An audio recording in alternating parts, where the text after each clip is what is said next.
জীবনে অনেক রকমের সমস্যা থাকে। এত রকমের সমস্যা যে প্রতিনিয়ত আমরা আমাদের সমস্যার সাথে যুদ্ধ করতে থাকি।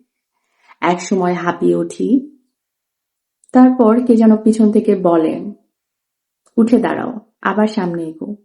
আবার নিজেকে চার্জ করতে পারি। সেই কথাটা শুনে নিজেকে রিচার্জ করি, তারপর আবার সামনে এগিয়ে যাই। মাঝে মাঝে এমন হয় আবার ক্লান্ত হয়ে যাই। পিছন থেকে আবার একটা শব্দ পাই। কি শব্দ? উঠে দাঁড়াও, ক্লান্ত হইও না, আবার হাঁটতে থাকো। তারপর আবার উঠে দাঁড়াই, আবার চলতে থাকি। তারপর আবার ক্লান্ত হয়ে যাই। ক্লান্ত হয়ে নিচে পড়ে যাই। প্রচন্ড দুঃখের ভারে আর উঠতে পারি না। আবার পিছন থেকে শব্দ আসে, দুঃখ তো আসবেই। দুঃখ হচ্ছে জীবনের একটা অংশ, কিন্তু তোমাকে উঠে দাঁড়াতে হবে। তবে পিছন থেকে এই যে শব্দগুলো কারা দিচ্ছে? কারা দিচ্ছে এই শব্দগুলো?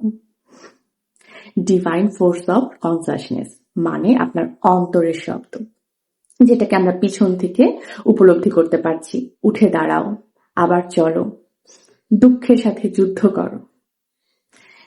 আমি জানি আপনারা জানেন, তারপরও মনে করিয়ে দিলাম। এখন এক একজনের শব্দ, এক একজনের মনের শব্দগুলো এক এক রকমের হয়। আপনার মনের শব্দটা কতটা জোরালো?